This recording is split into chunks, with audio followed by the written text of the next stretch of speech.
It's Rick and Sasha with George Wilborn. Kids today just don't know how to operate out there. They're out there drinking and out there smoking, doing all the things they are not supposed to do. So just a few minutes ago, I was telling the story about how I found some weed under my son's mattress.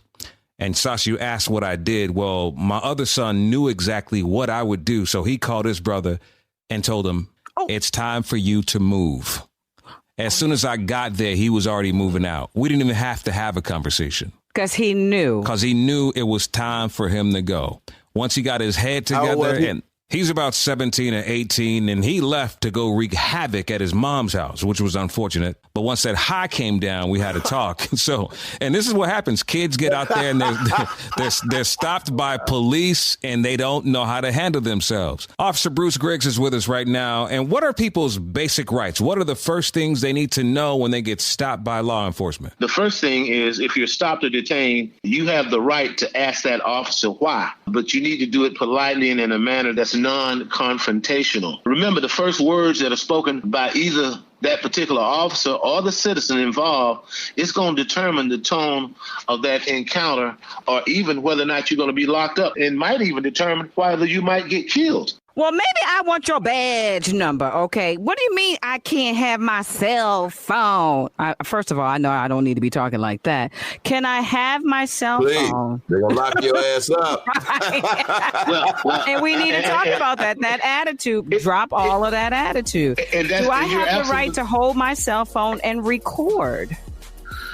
Well, let me say this. All right, don't say it right now, y'all. We're talking to Officer Griggs with Operation Correct Start, and he's telling us the do's and don'ts when it comes to dealing with law enforcement. Don't move. It's Rick and Sasha with George Wilborn.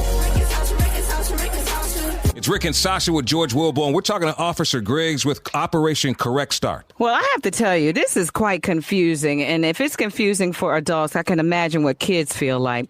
So here it is, the officers here. What do I say? What don't I say? Well, first of all, you answer all of the questions that you're being asked.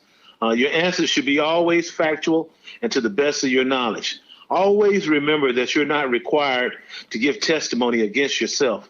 You do have the Fifth Amendment rights.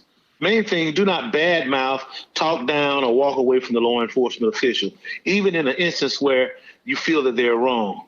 If the police officer behaves inappropriately, report his or her misconduct to a superior officer at a later time. Remember, I said at a later time. If an officer has a reasonable suspicion, it needs to be reasonable, that you might be carrying a weapon or illegal substance, you may be subjected to a pat-down search. If he sees a big bulge in your pocket, he might say that he's going to give you a pat-down search. Do not resist the search. Obey all the requests that are being made to you, and unless the request poses a risk to your personal safety or well-being. Now, if it does, in that case, again, you ask for a meeting with the officer's supervisor. Okay, so there's a difference when you're being arrested on foot than when you're in a motor vehicle. If you're stopped in your car, the first thing you need to do is slow down.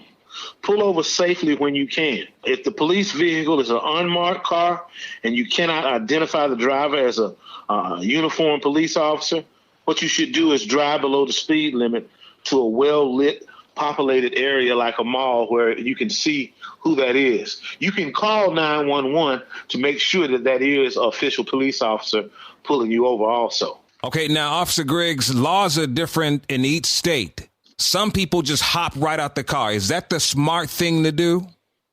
Absolutely not. Let's get all of your listeners to hear this. Never, ever get out of your car unless you're told by the police. Stay in the driver's seat with both hands in sight on the steering wheel. Do not exit the car unless they ask you to over the loudspeaker. If you get out of your car, that's going to be perceived as aggressive behavior. And in today's times, a threat to an officer's safety could end up in you losing your life. So, in Officer Griggs, we hear that. But George Floyd in Minneapolis was not a perceived threat. He followed their orders. He did not resist arrest, and still he lost his life. What do you say to that? Well, the first thing I say to that personally, he was a perceived threat because white officers are threatened of black men. I mean, I hate to say that, but I've graduated from the D.C. Police Academy, the Georgia Police Academy. I've worked in Florida in law enforcement. White officers are afraid of black men.